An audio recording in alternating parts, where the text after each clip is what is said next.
C'est ce vendredi 12 septembre, lors d'une conférence de presse qu'a eu lieu la sortie officielle de l'ouvrage « 5 ans d'éditoriaux et de réflexion » écrit par Antoine Kaboulaé et Jean-François Bastin.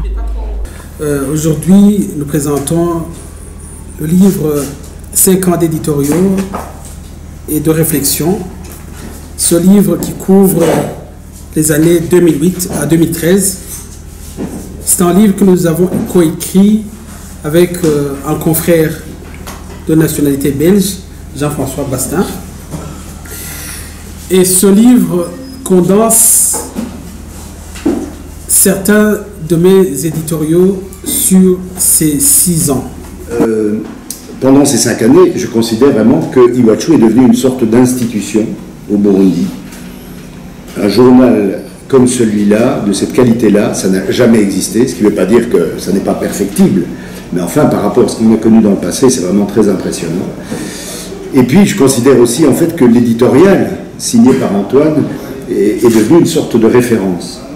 En fait, chaque semaine, on attend, enfin, je pense bien que la plupart des lecteurs d'Iwachu attendent cet éditorial, sont curieux de savoir quel sujet Antoine va aborder, comment il va l'aborder, ce qu'il va nous apporter, je dirais, comme supplément d'intelligence par rapport aux événements.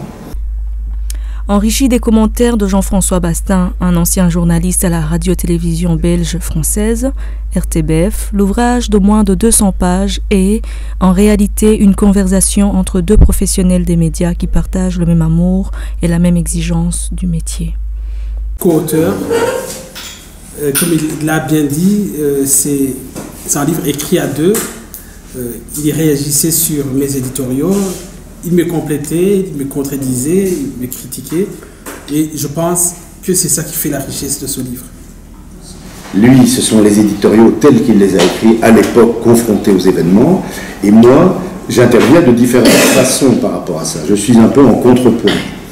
Je peux parler de lui-même, de son travail, de son écriture, avec laquelle je suis souvent très, très flatteur, je dois le dire, parce que c'est vrai, simplement, je le pense sincèrement qu'il y a une vraie qualité journalistique, mais je peux aussi commenter sa propre analyse, son propre regard sur l'actualité. Notons enfin que l'ouvrage est introduit par deux plumes prestigieuses. La préface est de l'ancien président Sylvestre Ntibantunganya et la postface est du professeur André Gichaoua.